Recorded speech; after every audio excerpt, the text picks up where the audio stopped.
Friends, are you ready to experience prolonged food shortages? They're coming. Global supply chain problems are having a domino effect on everything, especially food production. Farmers aren't able to plant as many crops because fertilizer is scarce and it's expensive. This will cause food shortages when stores run out of the food we have now. After all, food takes time to grow. When farmers don't plant, 3 months later, we don't eat. That's why you need to get ready now with long-term storage emergency food. It's a perfect hedge against skyrocketing food prices and food shortages. You won't regret having this when you need it, believe me. And today's video is really relevant to what I'm talking about. Right now, you can save $250 on a 3-month food kit from My Patriot Supply. That's right. This is the lowest price in 3 years to help you fight inflation. Go to preparewiththinkaboutit.com and get your $250 savings on this 3-month food emergency kit. That's preparewiththinkaboutit.com. Those who know what's coming are getting prepared now. Shouldn't you? preparewiththinkaboutit.com.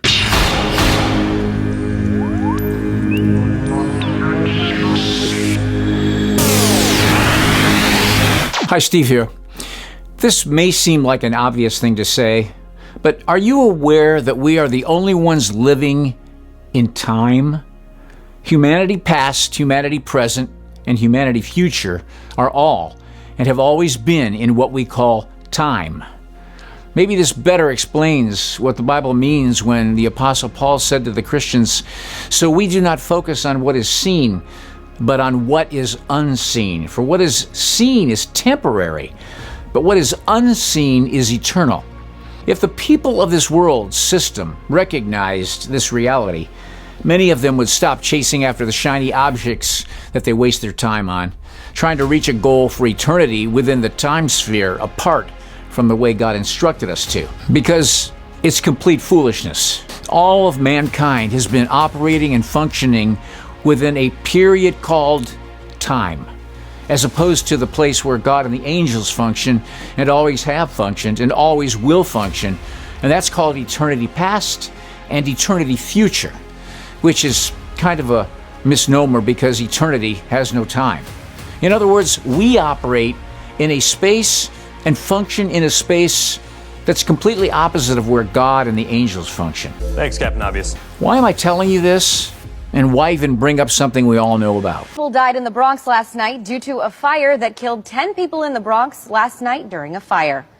Fire officials say all 10 people died due to the fire, which was too hot for their body.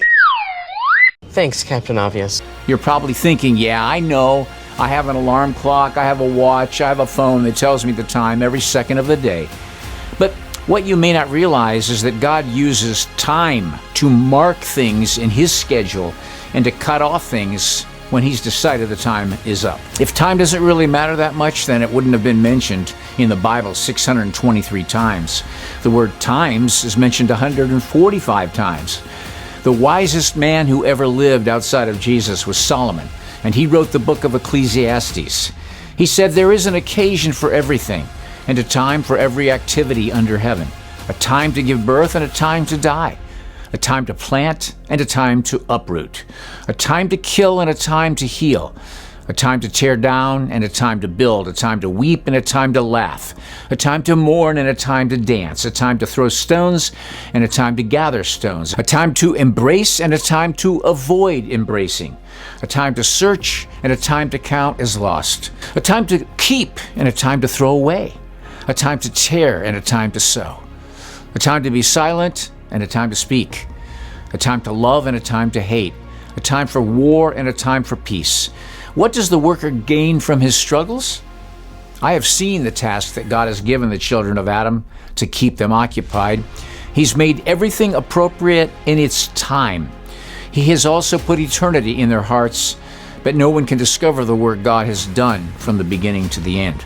If you know the story about when Jesus was born and King Herod was searching desperately to try to find him so he could kill him, he was summoning the wise men and he asked the exact time the star appeared. That's found in Matthew chapter 2, verse 7. This is what prophecy is all about, so that men could know if there is a time appointed for everything God does. The Luciferian Satanists, they understand this too. They understand God's appointed a time for everything. What's the point Solomon's making here? That all of mankind is contained within the framework of time that has a beginning and it has an end. Time is not like eternity, where we are temporarily functioning within this space continuum. Time is what has been given to each of us who are living on this earth, and what I see are so many people wasting it. Time is a commodity that all of us have, no matter how rich or poor, no matter where we live in this world. It's something God has given to all of us, but we only have so much of it. This world is nearing God's time to bring everything to an end. That's what we call end times, and you hear more people talking about it now than ever before. Revelation was the last book written and recorded in the Word of God, so let's see what Revelation says about times. Blessed is the one who reads aloud the words of this prophecy, and blessed are those who hear the words of this prophecy and keep what is written in it, because the time is near. And swore by him that lives forever and ever, who created heaven and the things that are therein, and the earth and the things that therein are, and the sea and the things which are therein, that there should be time no longer. The nations were angry, but your wrath has come. The time has come for the dead to be judged, and to give the reward to your servants, the prophets, to the saints, and to those who fear your name, both small and great.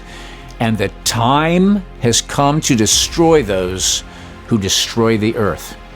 I always remember this verse, especially when I see the chemtrails poisoning humanity and all living things on the face of this earth.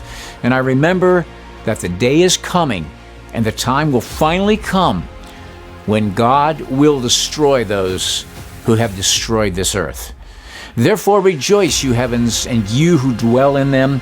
Woe to the earth and the sea, because the devil has come down to you with great fury, because he knows his time is short.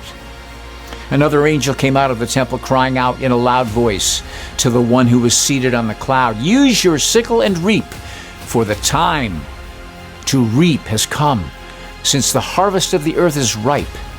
Then finally, there's this last one, when the angel told John, don't seal up the words of the prophecy of this book, because the time is near. None of us knows how much time we have before we enter eternity. For those who believe once they die in this body, that's it, that's the end, they will painfully discover that they've simply moved out of time into eternal suffering and punishment. There is a hell and there is a heaven, and no one can plead ignorance before God when all of us have access, even the poorest of nations, to the Bible, to the Word of God.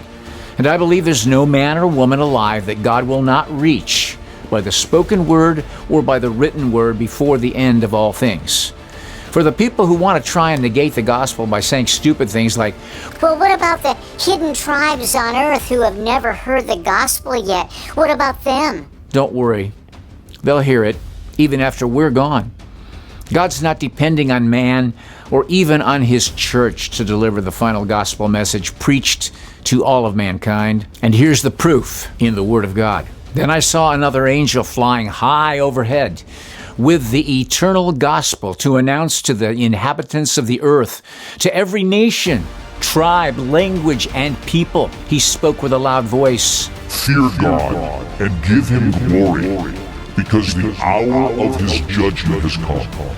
Worship the one who made heaven and earth, the sea, and the springs of water. There's a link in the description box below that I leave there for anyone who doesn't know how to pray but would like to ask Jesus Christ into their life.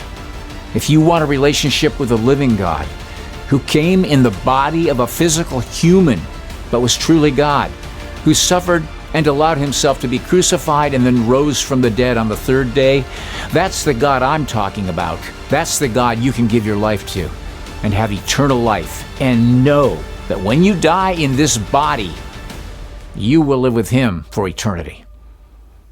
Think about it.